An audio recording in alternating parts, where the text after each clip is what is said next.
Buenas tardes, mi nombre es Nancy Jiménez Elicerio, estudiante de licenciatura en optometría. Vamos a hacer una revisión de los temas que se vieron durante el tercer semestre de la materia de fisiología ocular y de la visión, en la cual el doctor Ladislao Vázquez Morales nos impartía esta materia de la Escuela de Centros de Estudios Interdisciplinarios. En cuanto al tema número 1, pudimos revisar lo que fue un cuestionario en donde se vieron los puntos de fisiología general. Sabemos que pues es una ciencia que estudia los procesos comunes a todos los seres vivos. Vimos también lo que es lo de fisiología ocular, en donde es el estudio del ojo y las estructuras relacionadas constituyen una unidad compleja y bien coordinada. Cada elemento de esta unidad participa pues directamente en la función visual o bien en lo que la protegen. Vimos la descripción de las arterias también, tanto la fosa orbitaria, que tiene dos sistemas de vascularización.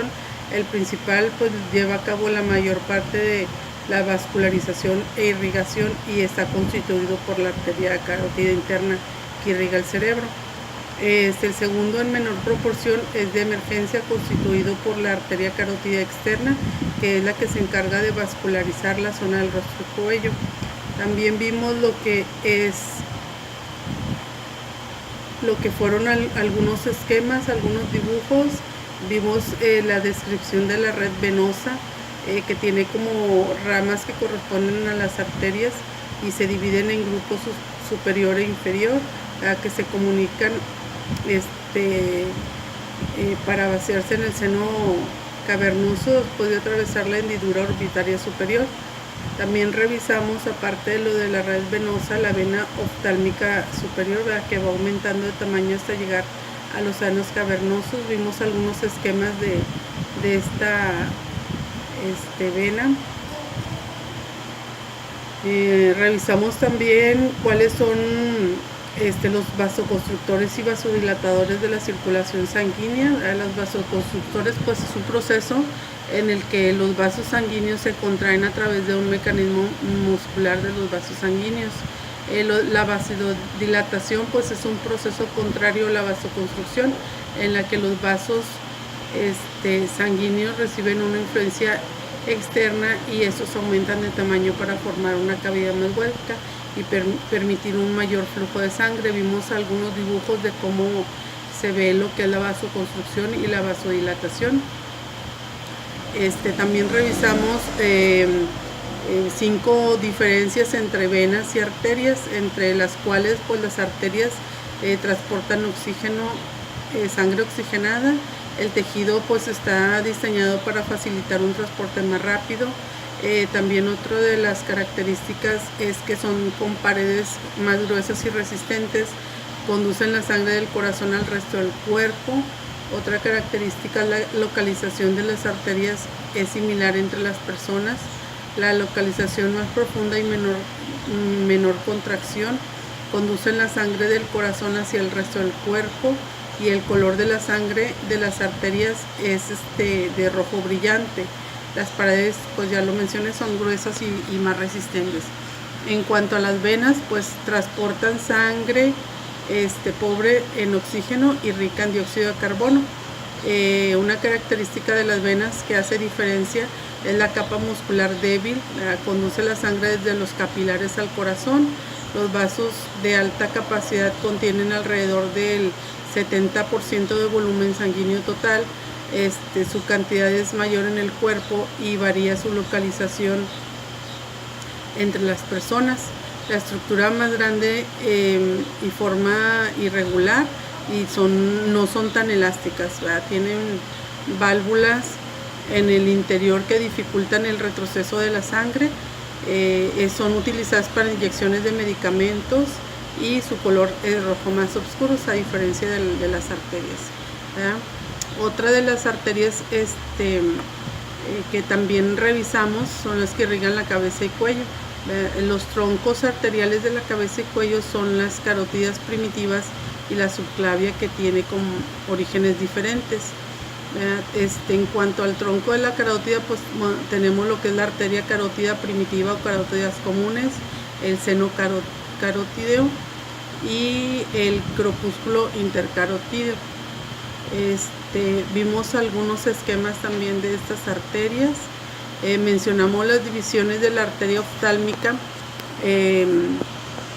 de la arteria que es una rama colateral de la arteria carótida interna destinada a la órbita. Este es el vaso principal de la órbita. Cerca de la parte anterior de la órbita se divide en arteria frontal interna y dorsal de la nariz. Hay varias ramas, que es la arteria central de la retina, dos arterias filiares largas posteriores, varias arterias filiares cortas posteriores, arteria lagrimal, ramas musculares, arteria supraorbital, arteria hemoidal, arteria hemoidal anterior, dos arterias palpebrales internas, arteria frontal interna y arteria dorsal de la nariz. Aparte vimos también cuál es el trayecto de la vena oftálmica, algunas láminas en donde pudimos ver claramente su trayecto, y también vimos que irriga la circulación retiniana uveal y dimos la explicación de la dinámica circulatoria retiniana. Hicimos también la descripción de la irrigación de la uvea y qué es la barrera hematocular y qué elementos componen. También revisamos cuál fue la barrera lagrimal y quién la forma, qué es la barrera corneal y quién la compone también. Otro punto que revisamos fue sobre la barrera hematoacuosa y cómo está compuesta, y de la barrera hematoacuosa retiniana y sus elementos, eso también lo revisamos. Entonces ese fue como primer tema de la clase número 1, fue lo que checamos. Continuamos con la clase número 2, en donde pudimos revisar lo que fue la circulación sanguínea ocular, en donde vimos algunas diapositivas muy importantes en donde se revisó el concepto de fisiología, en el cual describe el significado, que lo vimos también en el primer punto de la clase anterior, ¿verdad? Se revisaron varios significados muy importantes sobre la fisiología ocular. Repasamos nuevamente lo que fueron el cuestionario sobre las venas, las arterias, las diferencias de ellas. Se vieron la porción cerebral cavernosa, las ramas de las arterias carótidas, sobre la arteria oftálmica también. Algunas ramas musculares en donde frecuentemente nacen de un tronco común, algunas arterias ciliares,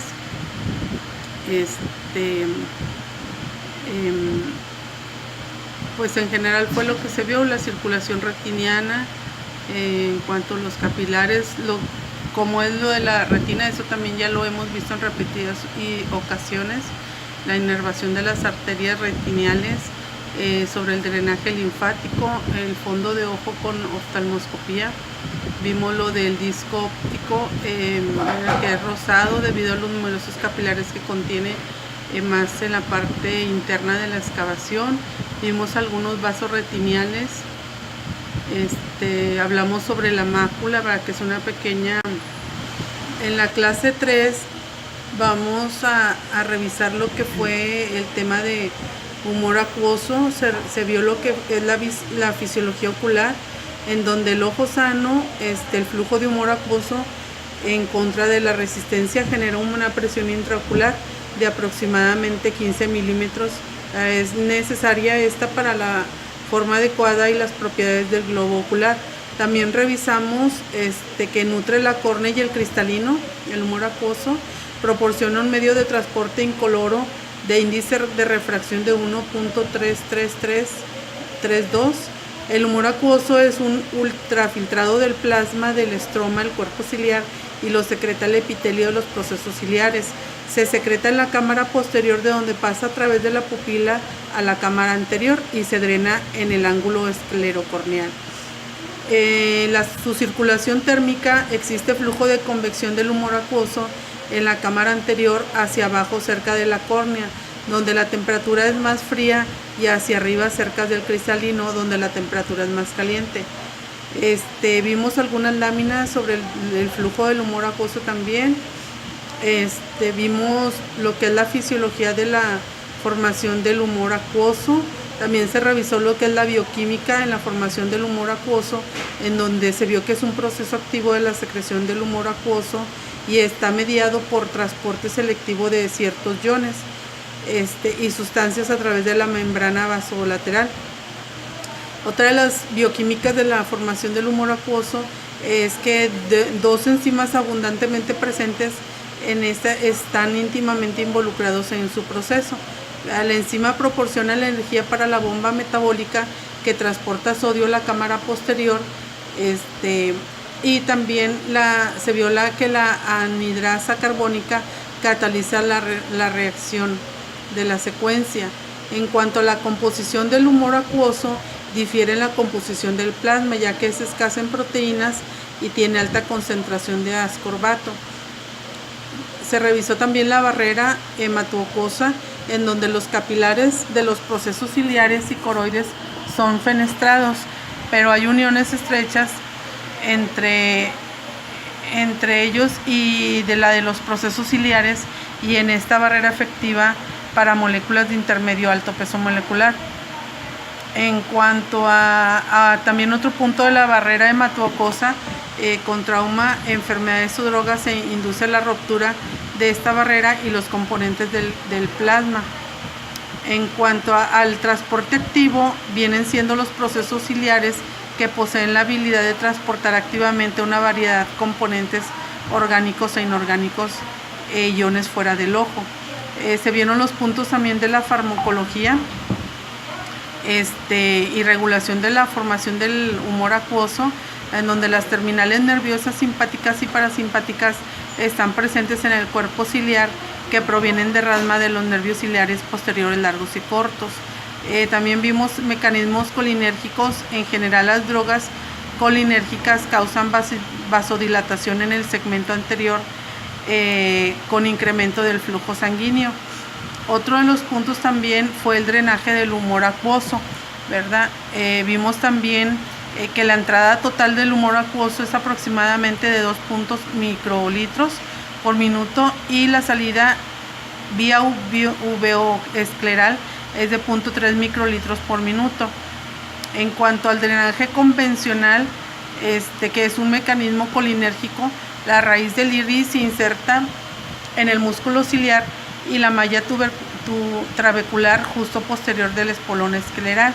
Se cree que hay receptores colinérgicos en el músculo ciliar que provocan contracciones del mismo, provocando de forma indirecta la apertura del canal del Schlemm y dilatación de las lamelas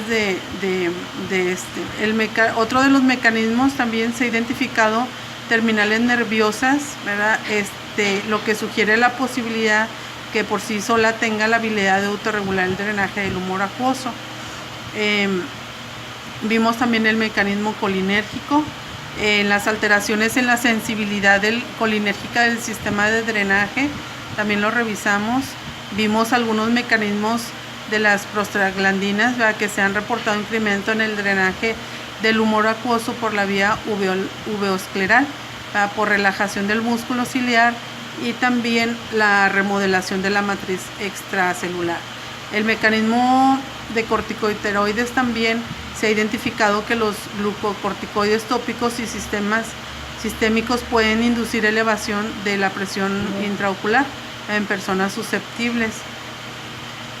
Vimos algunas células y otras partículas que reducen el drenaje, y las proteínas y otras macromoléculas que reducen también el drenaje.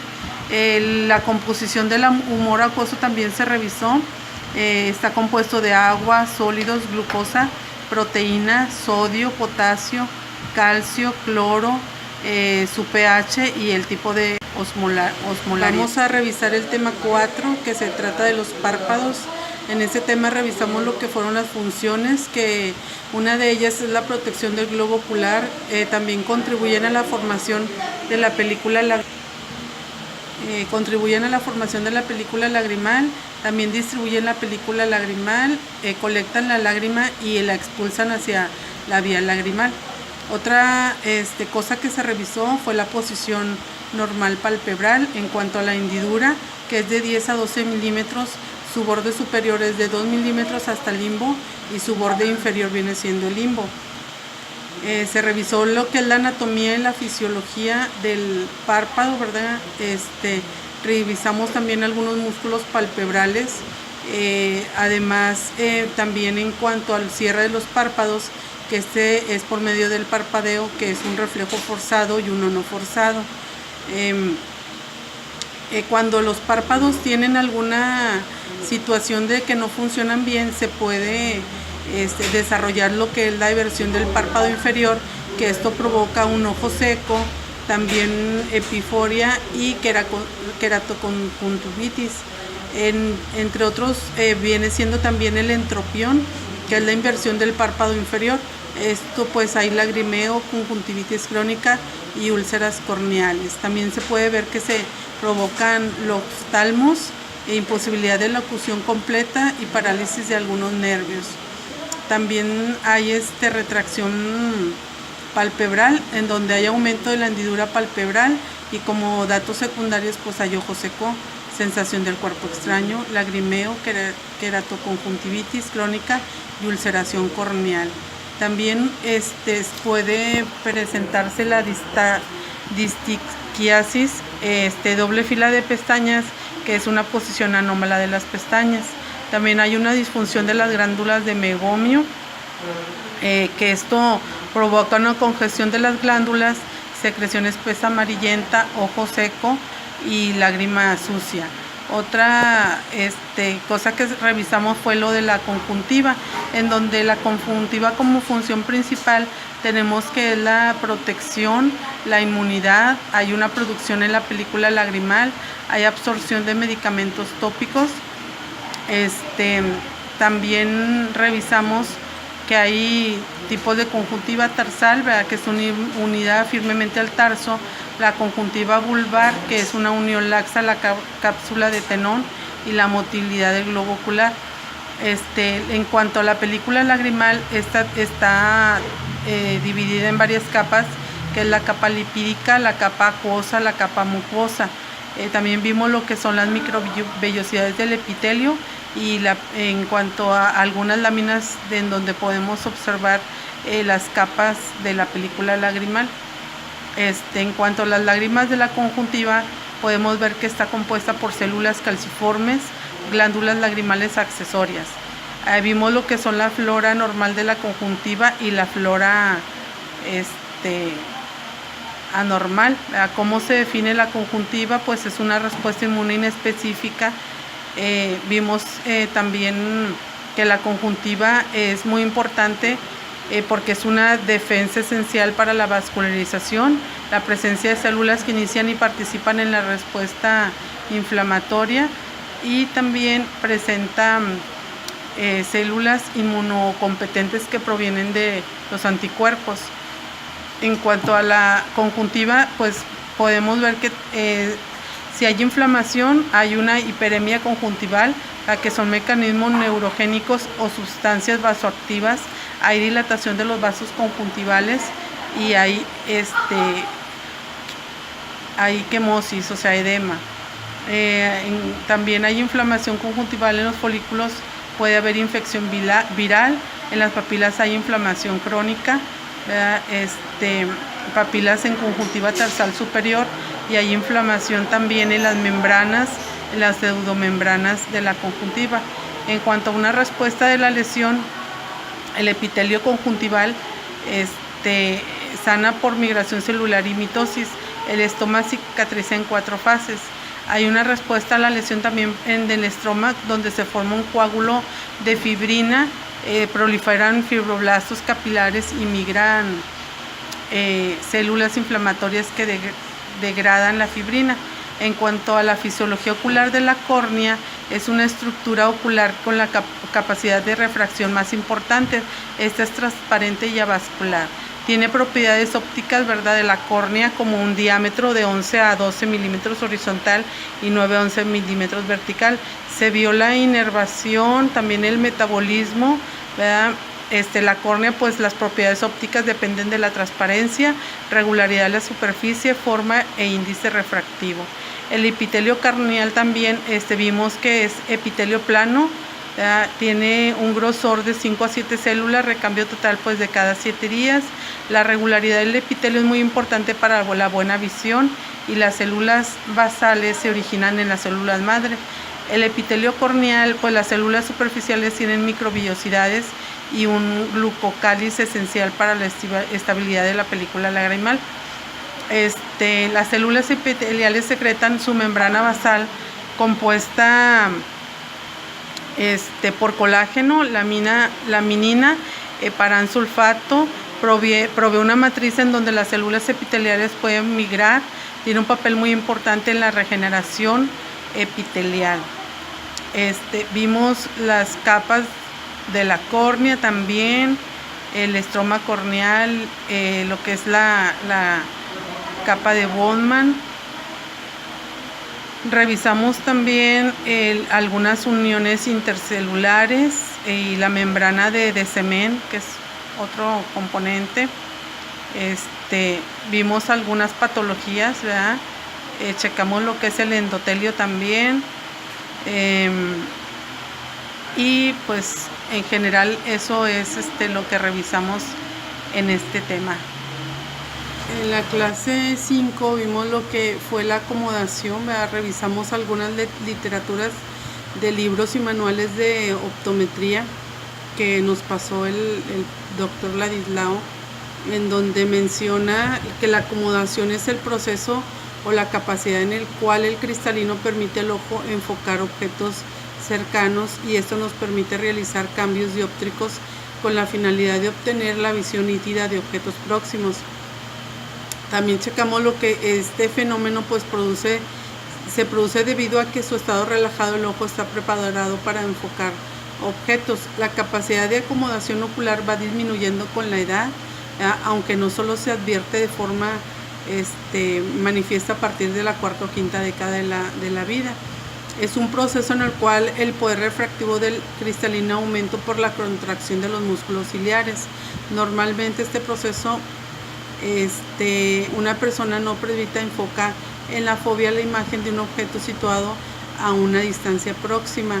Se mencionan diferentes teorías sobre el proceso de acomodación también. Revisamos que la acomodación es una acción neuromuscular que contrae el músculo ciliar para aumentar la potencia del cristalino. Vimos también estímulos que desencadenan el reflejo de acomodación. Revisamos también los efectos de las lentes sobre la acomodación, ¿verdad? Pues para eso utilizamos una lente positiva en donde esta hace converger los rayos, por lo tanto al ponerla delante del ojo provoca un aumento en su potencia y en la relajación de la acomodación que se estuviera estimulando. Revisamos también el método de Donders, ¿verdad? O de acercamiento, en donde se realiza la corrección para visión de lejos y consiste en ir aproximando un lente de optotipos hasta que el sujeto empieza a ver borroso. Esta prueba pues se realizó en algunos pacientes para hacer algo así como práctica, ¿verdad? En donde el paciente también debería estar utilizando el valor del examen para realizar a través de cualquier otra potencia de óptica. El resultado del examen podría estar alterado debido a que el optotipo de cerca también tiene que estar bien iluminado. Vimos también lo que es el método de Shears con lentes negativas. Tiene como propósito medir la amplitud de acomodación mediante el uso de lentes negativos que servirán como un estímulo acomodativo. En la clase 6 pues revisamos precisamente lo que fue el método Donders, en donde se realizó algunas actividades, un video, que ese lo dejamos como tarea, y al final voy a dar un repaso sobre este video.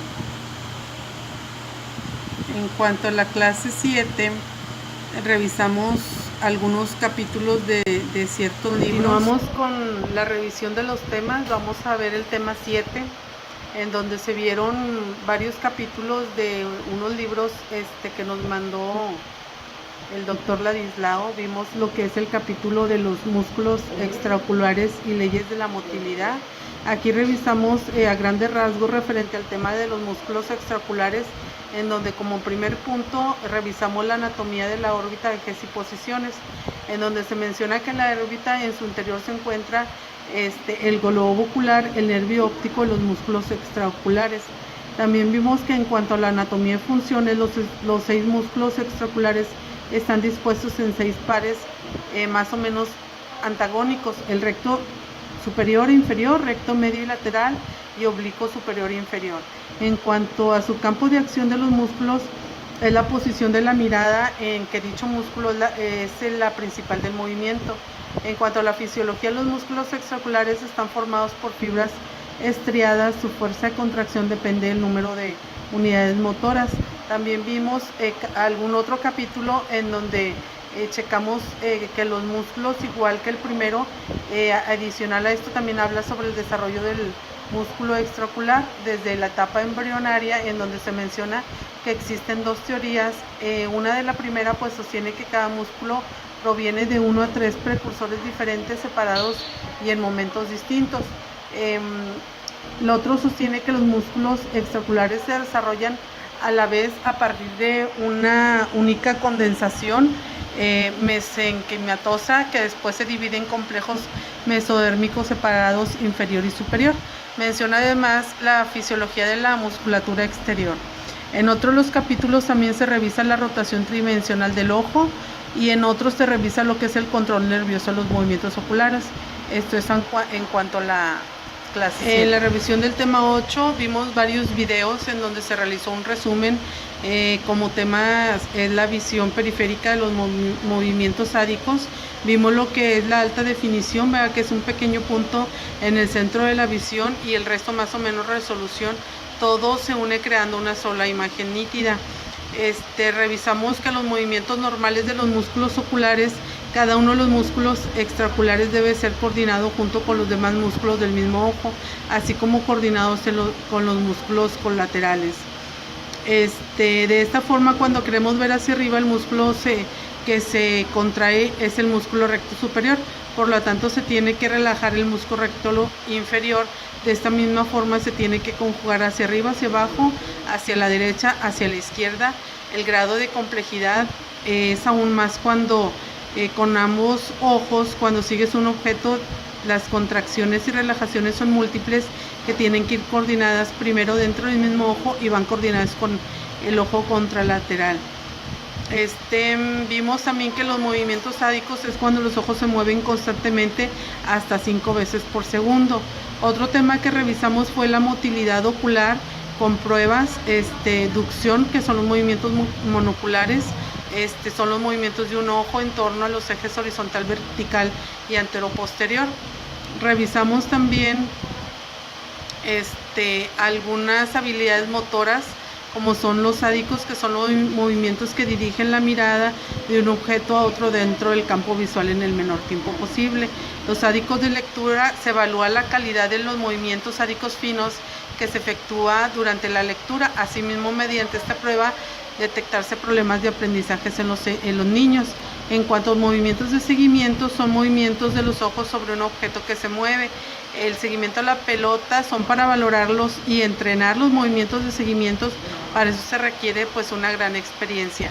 Como exámenes complementarios valoramos lo que es el examen de oftalmoscopía. Vimos la manera en cómo se realizan algunos de los métodos y algunos de los tipos, como es la oftalmoscopía directa, la oftalmoscopía indirecta. Revisamos también el tema de fondo de ojo, en donde observamos su color. En general su contenido pues no es normal y ver manchas rojas o blancas en el fondo, sino que debe estar limpio de cualquier alteración. Checamos también la biomicroscopía ocular, que es una técnica que permite la observación tridimensional. Vimos un resumen del video de Cover Test y motilidad ocular extrínseca, en donde vimos que tienen 2 partes diferenciadas. La primera es cover test unilateral, la cual es para diferenciar la aforia y la atropía y se puede saber si están presentes en todas las distancias, si es mixto o si es constante. También revisamos otro video que fue sobre la motilidad ocular, también de otro, que es el ángulo capa en el ojo izquierdo, que está bien centrado, y el ojo derecho, que es negativo. Vimos también los movimientos binoculares de los ojos. Revisamos también algunos músculos, ¿verdad? Cuando los ojos se mueven hacia cada lado de las 6 posiciones cardinales, y eso también ya lo checamos en un tema anterior. Vimos la ley de Herring.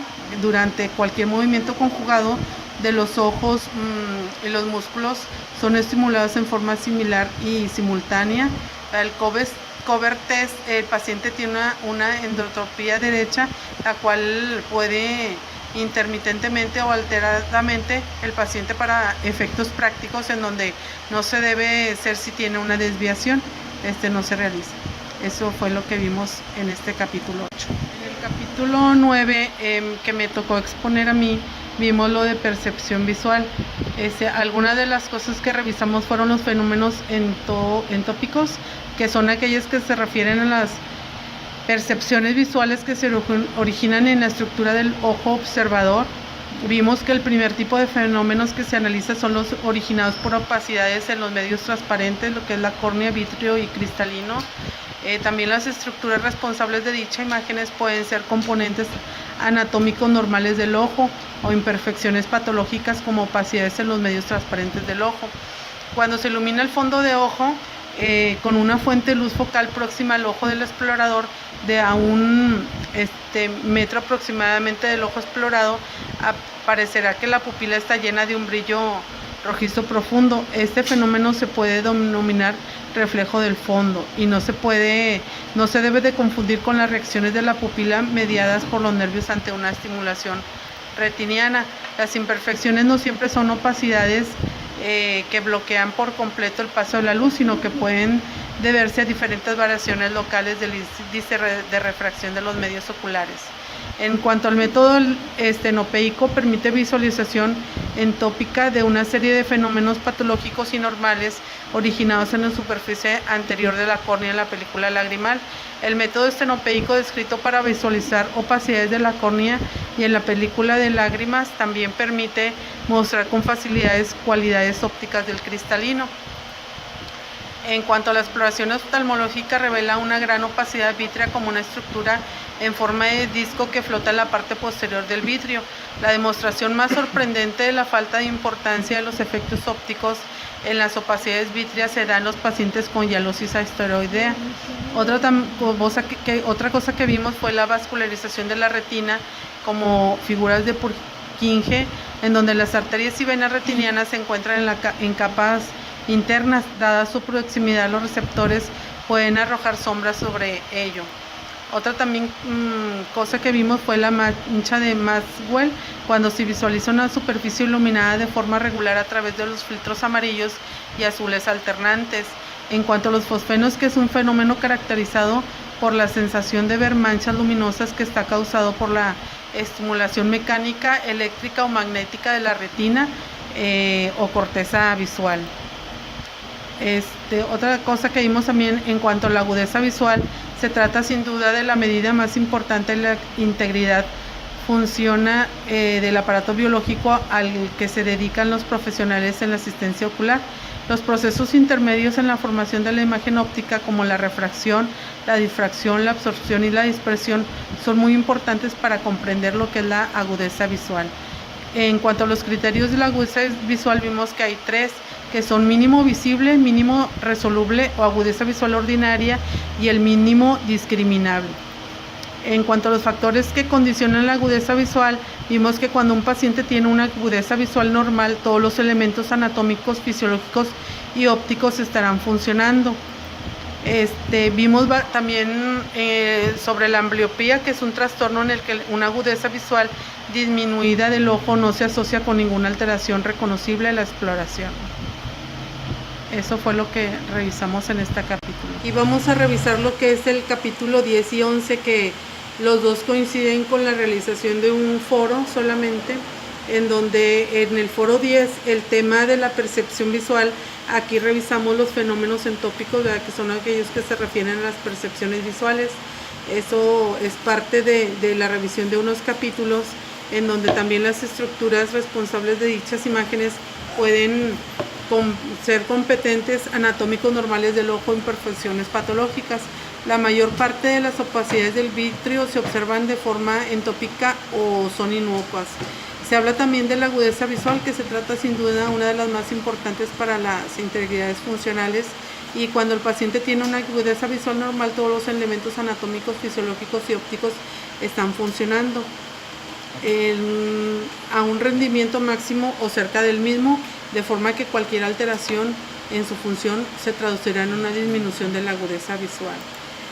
En cuanto al tema 11, podemos revisar también que el sistema nervioso es un sistema que gracias a su funcionamiento integrado, el hombre tiene la conciencia de su ambiente, es decir, que lo que aprende y comprende lo contempla también, realiza una función integradora que coordina las actividades de todos los diferentes sistemas del cuerpo. Las células del sistema nervioso, en su estructura se observan, además de las neuronas, dos tipos de células: neuralgia y microalgia.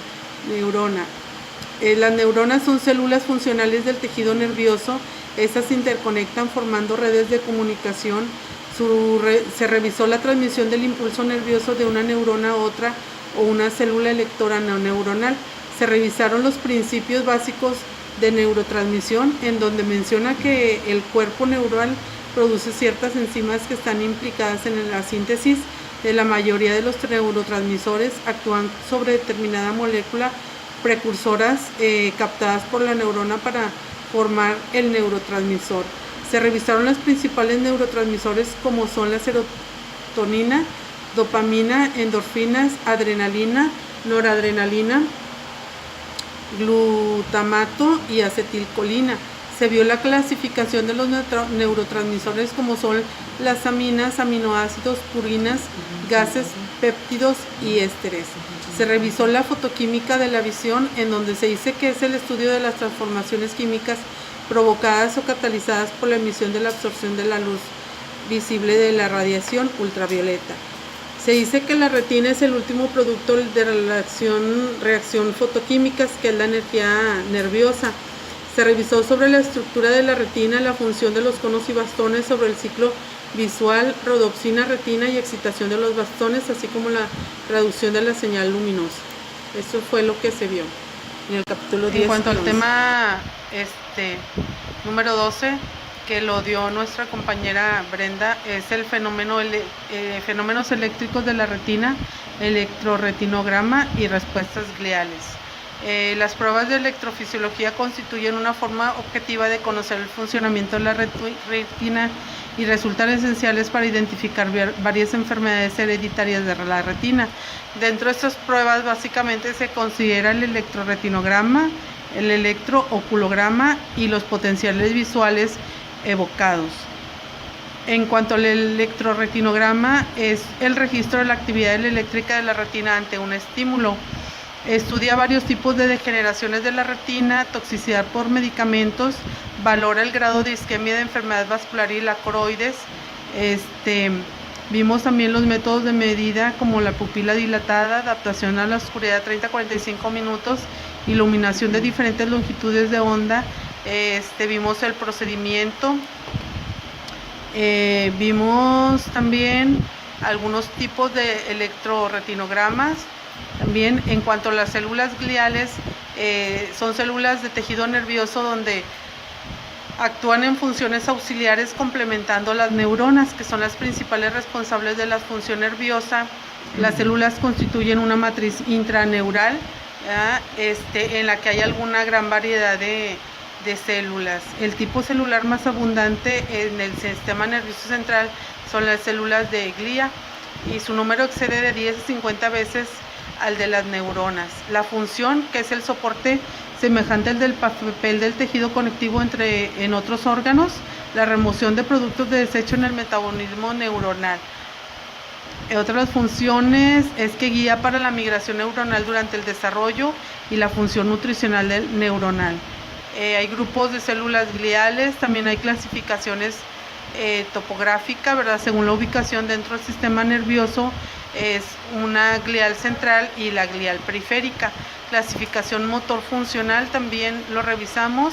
La clasificación morbofuncional, que son las células de Muller, es una célula glial altamente ramificada. Eso es en cuanto al tema de nuestra compañera Brenda. Vimos también dentro de lo que es el tema 12, dado por nuestra compañera Rubí, en donde vimos los fenómenos eléctricos de la retina. En esta, las pruebas electrofisiológicas y psicofísicas clínicas permiten evaluar la vía visual casi en su totalidad. Vimos que el registro e interpretación de la respuesta del electroretinograma clínico es una respuesta masiva enfocada en toda la retina por su breve destello de luz.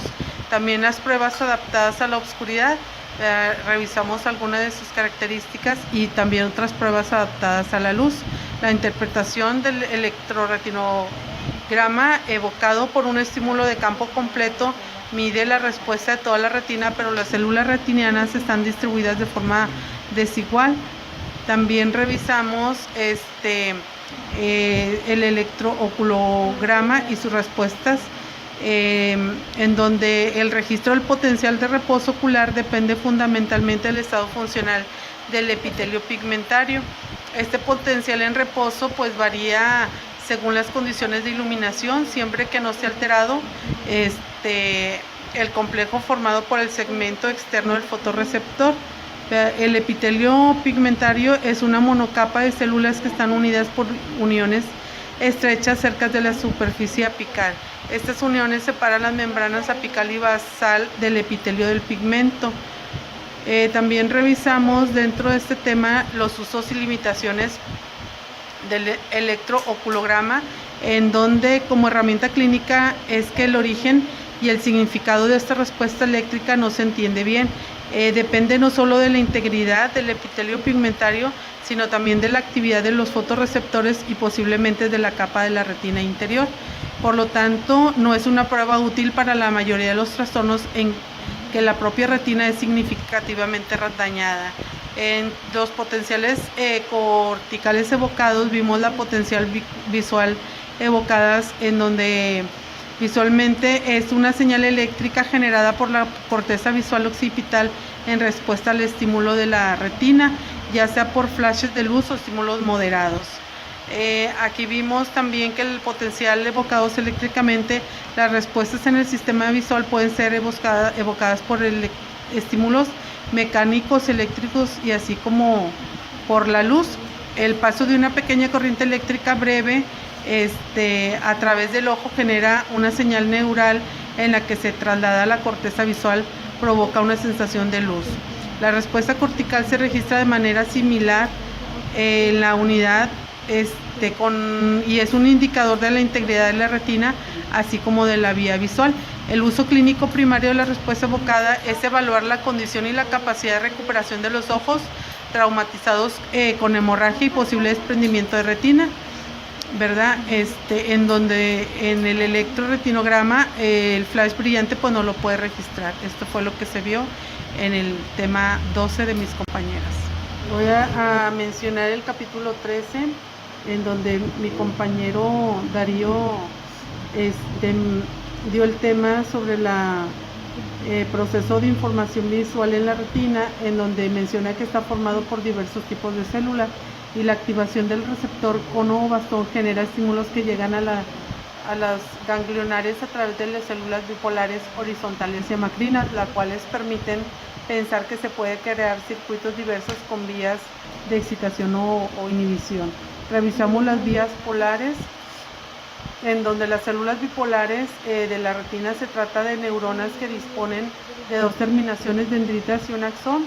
Las dendritas las conecta con las células fotorreceptoras con conos y bastones, mientras que el axón sirve para realizar la conexión con la capa celular más externa de la retina.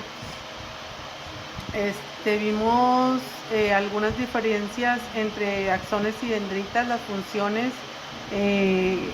cuál es la superficie, si son abundantes, qué cobertura tienen y cómo se ramifican. Y revisamos también en este tema sobre cada una de las células, el cuerpo geniculado, en donde el núcleo cuerpo geniculado lateral es el centro de procesamiento primario de la información visual recibida por la retina, se localiza dentro del tálamo del cerebro y es por ello que el sistema nervioso central recibe la información directamente a través de las células ganglionares que provienen de la retina. Vimos también algunas de sus estructuras que están formados por hemisferios y derecho e izquierdo. En cuanto al cuerpo geniculado lateral, muchos primates, incluso los humanos y los tienen capacidades de cuerpos celulares con capas neuropolio. Entre ellas es un arreglo que parece un sándwich o un pastel de varias capas. Es un conjunto adicional de neuronas conocidas como subcapas coniocelulares. Vimos también las capas ipsilaterales y contralaterales, y revisamos también entradas y salidas, ¿verdad? Su función en la percepción visual es desconocida. Se ha demostrado que mientras la retina cumple con la decorrelación especial a través de la inhibición central alrededor, se cumple también con la decorrelación temporal. Esta espacio-tiempo de correlación hace mucho más fácil la codificación, no obstante ocurren mucho más cosas. También se revisaron que hay experimentos recientes usando la resonancia magnética funcional en humanos, en donde arroja que la atención especial y movimientos sádicos pueden modular la actividad de esto.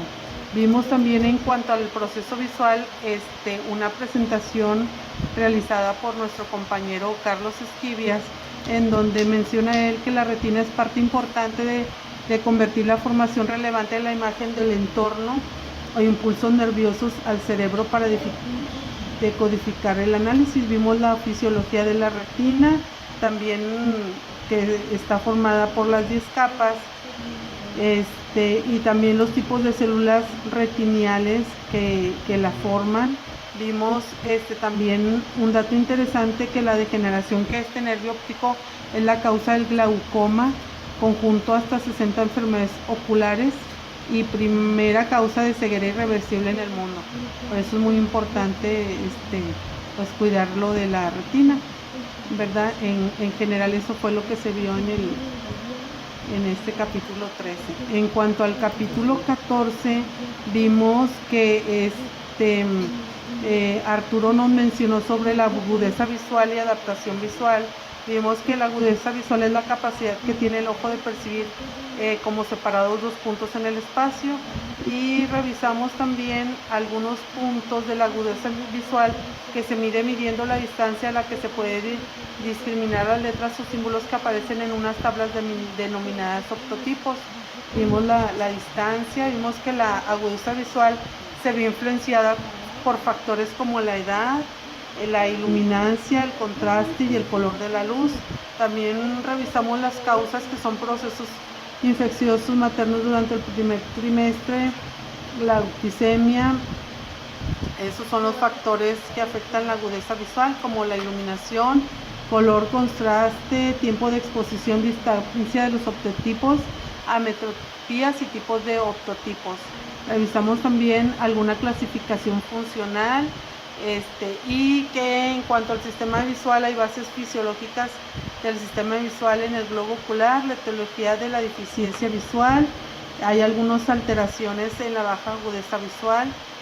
Vimos algunas características de la visión, en donde hay dos tipos de células fotosensibles de la retina, como conos y bastones. Vimos también en cuanto a la agudeza visual, que un 20-20 o 20-30 es normal, del 20-40 al 20-60 es impedimento visual leve, del 20-70 al 20-200 es impedimento visual moderada, y del 20-200 al 400 es impedimento visual severa. y ya del 20/400 de más pues es ceguera. Vimos los métodos para medir la agudeza visual lejana, tanto la cartilla de Snellen como lo de la visión cercana, que es la cartilla de prueba. Vimos cómo tomar una agudeza visual, el procedimiento. Se revisó muy completo este tema dado por nuestro compañero Arturo. También otro de los temas dentro de lo que es la clase 14, que fue en cuanto a la percepción de la visión del color, lo dio nuestra compañera Giovanna. Fue el proceso de la visión de color. El mecanismo de la percepción del color pues es un proceso fisiológico complejo realizado gracias a la retina, que está cubierta por millones de fotorreceptores. Sus neuronas especializadas sensibles a la luz, localizadas en la retina externa de los vertebrados, los conos y los bastones, son unas células más especializadas y complejas de nuestro cuerpo. Los bastones, que son los cuales poseemos más de 120 millones, son los responsables de la visión nocturna. Son células que solo detectan el número de fotones siempre que éste se encuentre dentro del rango que son sensibles, es decir, de 380 a 760 nanómetros. Vimos también que los fotorreceptores son los segmentos externos que contienen discos de membrana apilados donde se encuentran las moléculas que absorben la luz. Los conos son células fotosensibles. En promedio hay 6 millones de conos en cada ojo humano. Son los responsables de la visión diurna. En cuanto a la visión del color, es un atributo sensorial que proporciona una apreciación de diferentes en la composición de las longitudes de onda de la luz que estimula la retina. Los exámenes que suelen utilizarse para que se basan en las técnicas de discriminación y de ordenación es como la prueba de Ishihara. Otro es el Frankfurt de Munsell. En cuanto a la percepción de los movimientos por el color, algunas veces el cerebro puede percibir movimientos en el color a pesar de que la imagen sea fija. Esta ilusión óptica se debe al llamado fenómeno de la adaptación por los conos, que son las células responsables de la visión del color, que se agotan de mirar un mismo color y entonces el cerebro lo ve con un brillo menor. A la vez el color opuesto se ve con una fuerza y un brillo mayor. Fenómenos al daltonismo también fue otro tema que vimos. Alteración de origen genético en la capacidad de discriminar los colores. Al grado de afectación es muy variable y oscila entre la falta de capacidad para discernir cualquier color y un ligero grado de dificultad para discriminar matices del rojo, verde y ocasionalmente el azul. Hay discromatopsia de la visión de los colores consecutivos a una alteración de los conos de las vías ópticas del córtex visual después de una enfermedad. Esto es lo que revisamos con nuestra compañera Giovanna. Otro también de los temas de este capítulo fue dado también por nuestra compañera Normita, en donde se ve lo de estrabismo y ambliopía. La ambliopía, que es una disminución de la agudeza visual sin que exista ninguna lesión orgánica que la justifique. Puede existir algún defecto en el ojo, por ejemplo una miopía, pero esto no justifica la pérdida de visión. Problema binocular que se manifiesta de manera monocular, pero el sistema afectado. Generalmente la afectación es unilateral y se produce como consecuencia de falta de estimulación visual adecuada durante el periodo crítico del desarrollo visual, lo que afecta a los mecanismos neuronales encargados de la visión. La clasificación funcional y comportamental, la clásica condición en la que existe una dificultad de la agudeza visual entre uno y otro, al menos 2 o más líneas no corregibles con gafas o lentes de contacto. La funcional es una condición unilateral y el comportamental es un problema de aprendizaje. En cuanto a la clasificación es orgánica, funcional, estrábica y refractiva. Se vio también en cuanto a la oclusión, vea que es un procedimiento, es una semana por un año de vida. Hay tipos de parches, que es el celo cristal esmerilado y filtros de agudeza visual. Esto es en cuanto a la ambliopía. En cuanto al estrabismo, es un cuyo síntoma más evidente que la desviación ocular puede tener su causa en diferentes factores como hereditarios, anatómicos, inervacionales o sensoriales. Hay 6 músculos que rodean cada ojo y trabajan como un equipo. Esto permite que ambos ojos se enfoquen en el mismo objeto. Vimos varias imágenes de tipos de estrabismo. En cuanto a la anatomía oculomotora, el ojo puede hacer diferentes movimientos gracias a la acción de 3 pares de músculos extraoculares, rectos horizontales, rectos verticales y músculos oblicuos. Todos estos músculos, a excepción del oblicuo inferior, tienen su origen en el vértice de la órbita alrededor del canal por donde sale el nervio óptico llamado anillo de Zinc. También revisamos la clasificación de los estrabismos y algunos métodos en donde se realizan las revisiones, ¿verdad? Donde tanto la visión lejana como la visión cercana, si es necesario, visiones intermedias. Vimos puntos así también, como alguna revisión en donde se sitúa un objeto. Hay que determinar tanto la frecuencia como la lateralidad de la desviación, ¿verdad? Eso fue lo que vimos hasta ahorita en el capítulo 14. Ya para el último capítulo, que es el 15, donde ya cerramos este ciclo escolar, en donde lo vimos 3 compañeros. Yo di el tema de cuerpo calloso, estereopsis y desarrollo del sistema visual, en donde vimos que el cuerpo calloso es el haz de fibras nerviosas, es más extenso el cerebro humano. Su función es la de servir como vía de comunicación entre el hemisferio cerebral y otro, con el fin en que ambos lados del cerebro trabajen en forma conjunta y complementaria. El cuerpo tiene una cara superior, van desde las estrellas longitudinales, mediales y laterales, que son sustancia blanca con el incidium grisáceum, una lámina de sustancia gris. El cuerpo calloso, las 2 zonas occipitales de nuestra corteza cerebral están unidas por la parte posterior del cuerpo calloso, y eso explica cómo da como resultado una percepción visual única de 2 imágenes que provienen de cada ojo. Vimos la función, que es la más importante del cuerpo calloso, consiste en facilitar el proceso de comunicación entre los hemisferios del cerebro. De hecho, si el funcionamiento del cuerpo calloso, la conexión entre ambas partes sería imposible si no existiera este tipo de funcionamiento. La estereopsis significa que es un fenómeno dentro de la percepción visual por el cual, a partir de 2 imágenes ligeramente diferentes del mundo físico proyectadas en la retina de cada hoja, el cerebro es capaz de recomponer en una forma tridimensional. En cuanto al desarrollo del sistema visual, vimos de cada uno cómo se desarrolla el iris, cuerpo ciliar, mesodermo, ectodermo, el tejido conjuntivo, cartilaginoso, sus funciones de la retina, que ya la hemos visto, el nervio óptico y el cuerpo ciliar. Eso es lo que vimos en esta presentación. Y luego revisamos la presentación de la compañera Mariana Moreno, en donde vimos sobre la corteza visual. La función es, en caso de integrar la información de los diferentes módulos que conforman el campo visual de la corteza primaria. Vimos las vías de conexiones.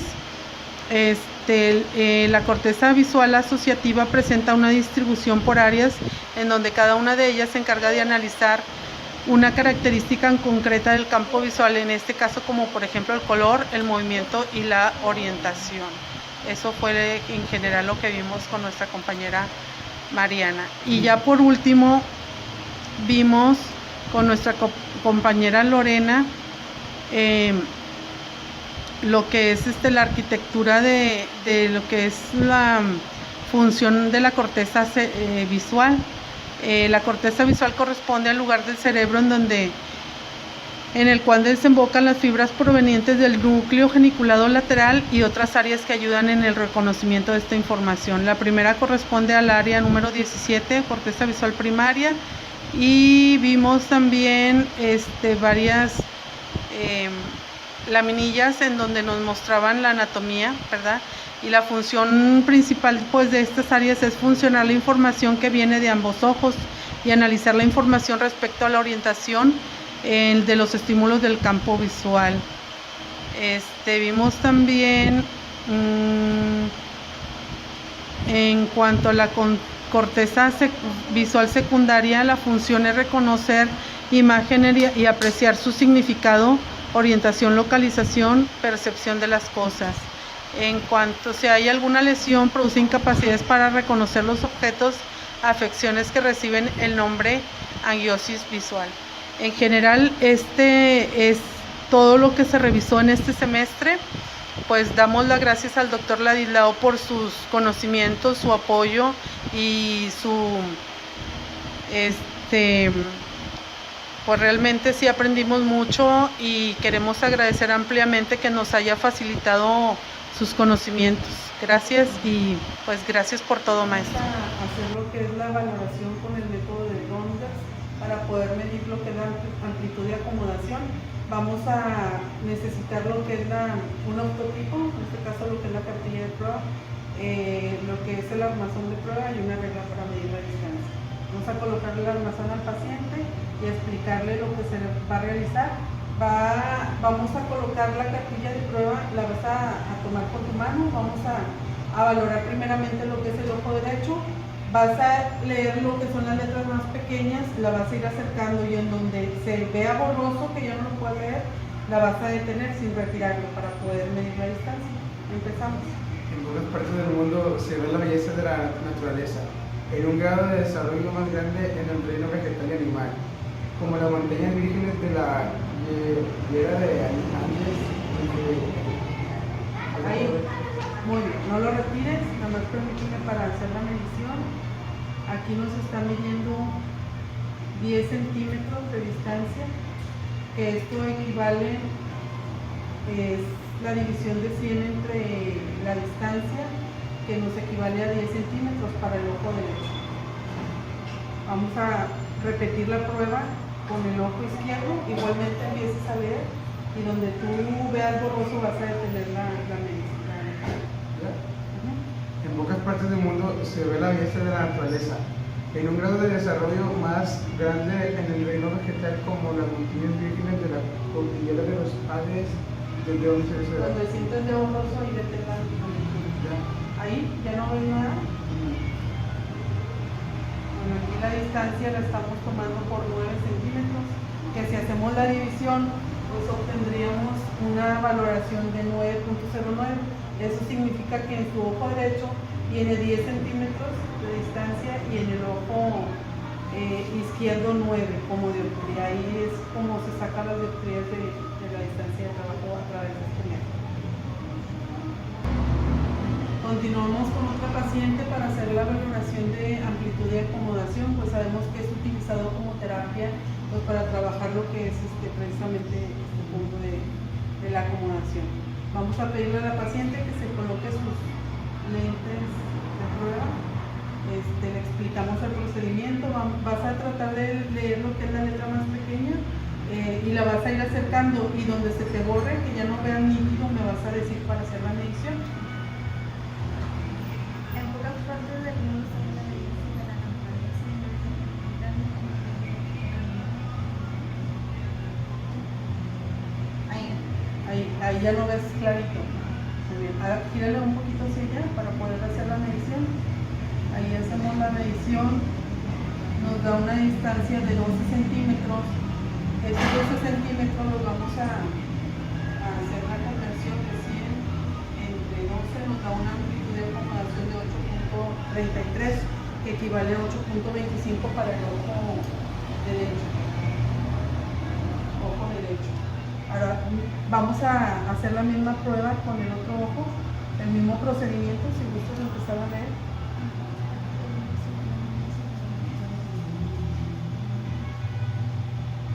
Ahí.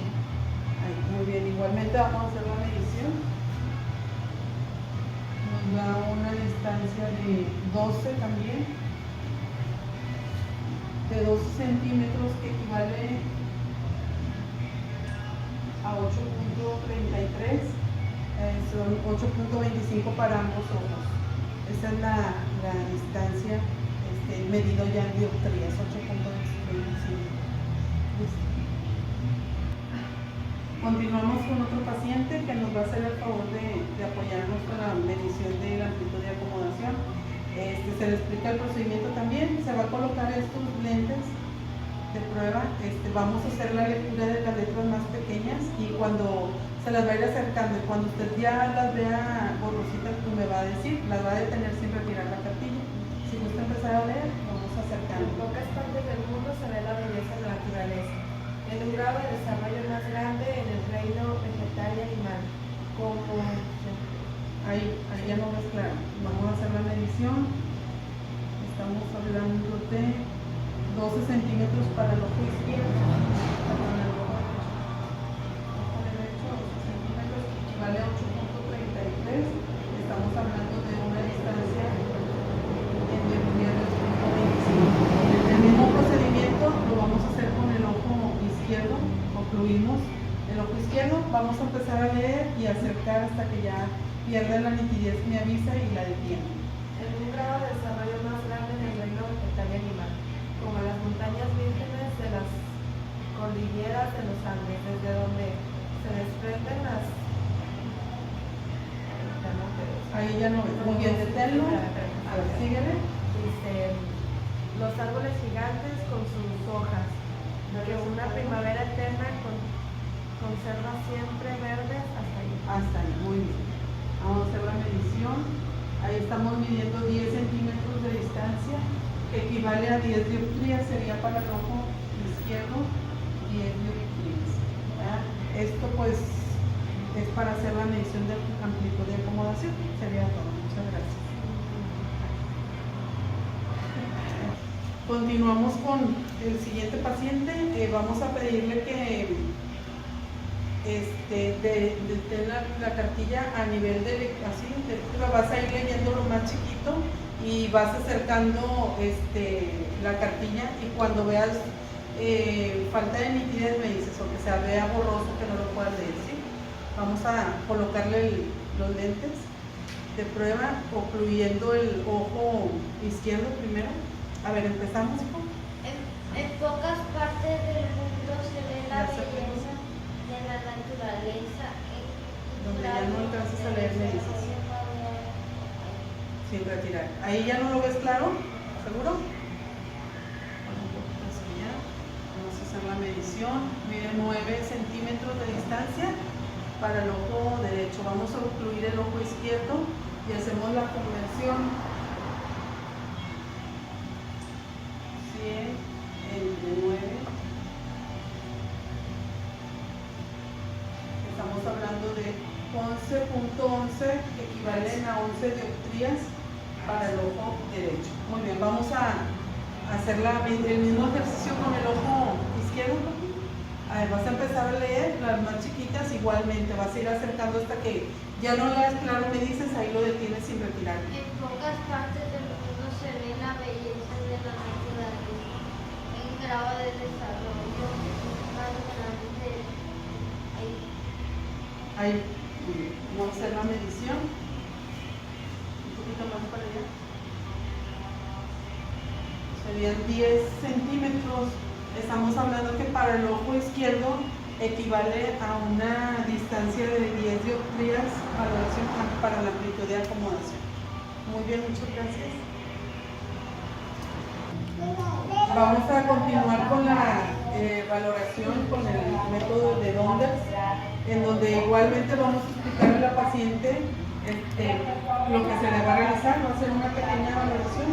Te voy a colocar este lente ocluyendo el ojo, tapando el ojo para la valoración. Vas a detener la cartilla y vas a ir leyendo y acercando al mismo tiempo Cuando dejes de ver claramente me dices que detienes sin quitar la cartilla para hacer la medición. En pocas partes del mundo se ve la belleza de la naturaleza en un grado de desarrollo más grande, en el reino vegetal y animal, como en las montañas vigentes, en la cordillera desde donde se desaprende que la gente no ve. Ok, ¿ya no ves claro nada? Pues vamos a hacer la medición. Ahí nos marca una distancia de acomodación de 11 centímetros, que equivale a 11 centímetros, serían 9 dioptrías en este ojo derecho. Vamos a ocluir el otro ojo para hacer el mismo procedimiento, empiezas a leer y donde ya no veas con claridad me dices si te detienes, ¿sí? En pocas partes del mundo se ve la belleza de la naturaleza en un grado de desarrollo más grande en el reino vegetal y animal, como las montañas. Ahí ya no ves. Vamos a hacer la medición ahora. Con 10 centímetros igual. Para el ojo izquierdo pues ya serían lo que son 10 dioptrías. Ok, retiramos. Y esto así se realiza lo que es el método de Donders para valorar lo que es la amplitud de acomodación. Muchas gracias.